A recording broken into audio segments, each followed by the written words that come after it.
Muy buen día, queridos oyentes. El Señor nuevamente nos ha permitido abrir los ojos a la luz de un nuevo día, porque nuevas son sus misericordias cada mañana. Segundo de Crónicas 20:20 declara que en el momento más difícil de la guerra, Josafat dijo al pueblo: Creed al Señor vuestro Dios y estaréis seguros. Creed a sus profetas y seréis prosperados. Que ese sea nuestro deseo al estudiar la palabra de Dios. Apreciados hermanos y amigos, el capítulo 7 de Romanos es de verdad interesante y hasta cierto punto, para algunos cristianos, un tanto controversial. El tema principal de este capítulo gira en torno a la ley. La pregunta espontánea que uno se hace al leerlo es: ¿por qué volver al tema de la ley en relación a la vida cristiana en este capítulo, cuando ya se lo trató en la primera parte de la carta? Bien, podemos hacer una división en tres partes del capítulo para responder esta pregunta. En la primera sección del capítulo, Pablo explica lo que significa estar libres de la ley, de los versículos 1 al 6. Aquí profundiza un poco más que en los capítulos anteriores cuando habló acerca de la ley, diciendo que hemos muerto a la ley y que estamos libres de la ley. Por supuesto, aquí no está diciendo que la ley fue abolida porque esto ya lo explicó en los capítulos anteriores. Para ilustrar la libertad de la ley, Pablo utiliza la metáfora del matrimonio. El contraste es bien claro. La ley restringe a la mujer.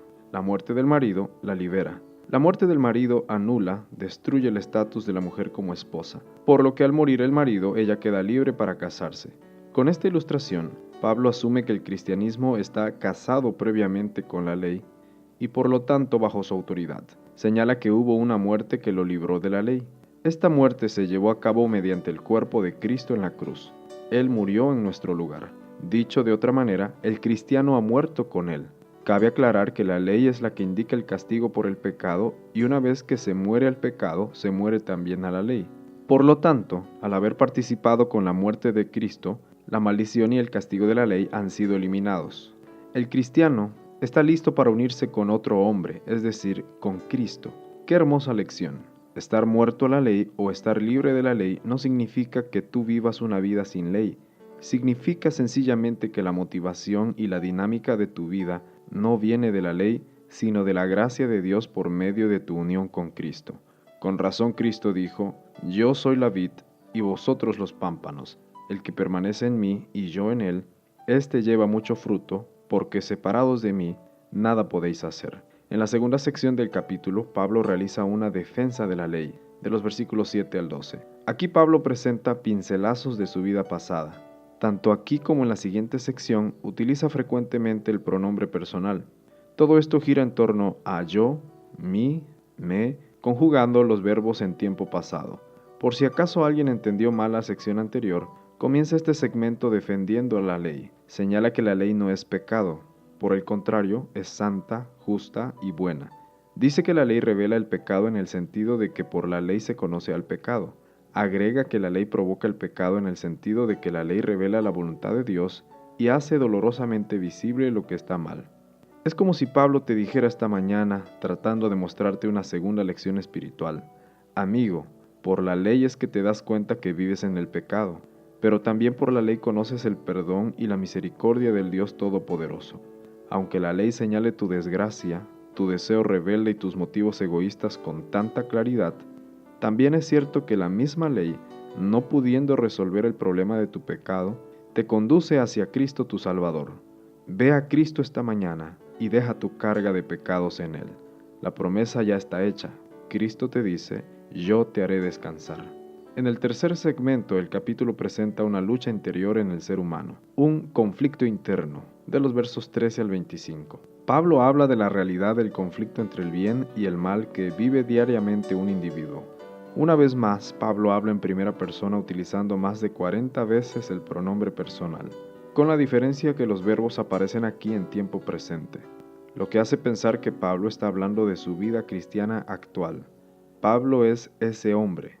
El conflicto es entre dos naturalezas, la carnal, con la cual nace un individuo, y la espiritual, que recibe en forma sobrenatural por la gracia de Dios en el momento del nuevo nacimiento.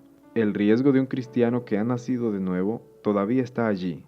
Esto quiere decir que el bautismo, el ser miembro de la iglesia, el haber estado en la iglesia por muchos años, no lo es todo. No es suficiente. La carne puede volver a tomar el control. Ellen White dice: Todo cristiano será acechado por los atractivos del mundo, por los llamados de la naturaleza carnal y por las tentaciones directas de Satanás. Todos los días debemos pedir el poder del Espíritu Santo y la gracia de Cristo en nuestras vidas para poder vencer. Sin embargo, Pablo asegura que lo importante no es que el cristiano tenga dos naturalezas que luchan entre sí.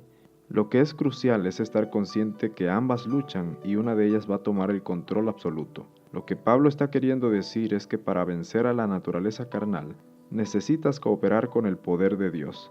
Es el ser humano el que toma la decisión sobre la naturaleza que reinará. Es como si Pablo te enseñara una tercera lección esta mañana diciendo: mira, ya Dios lo hizo todo por ti. La ley decía que tú debías morir, pero cuando estabas condenado por la ley, alguien murió por ti. Ese alguien es Cristo tu Redentor. Él derramó su sangre por ti. Por eso te animo a tener el valor de desechar el pecado. No permitas que vuelva a tomar el control de tu vida. Aléjalo. Tú podrás hacerlo cuando permitas que el poder de Dios tome el control absoluto de tu vida. ¿Lo quieres hacer hoy mismo? Ten el valor de hacerlo. Cierra tus ojos y dile a Jesús: Señor, en tu nombre quita el poder del pecado que está en mí, que ya no gobierne más en mi vida. En lugar del pecado, pon tu perdón, tu gracia, tu justicia, tu misericordia y una naturaleza completamente espiritual. Oh Padre, hoy tomo la decisión de aceptar a Jesús como mi Rey y mi Señor soberano. Amén.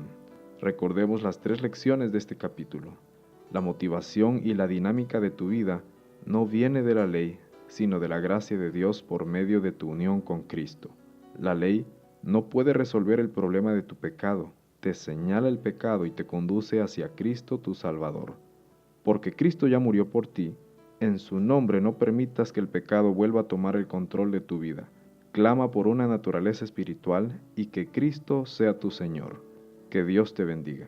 Agradecemos al pastor Adriel Clemente Martínez por compartir esta meditación y quien es el presidente de la Asociación Centro de Chiapas con sede en Tuxtla Gutiérrez.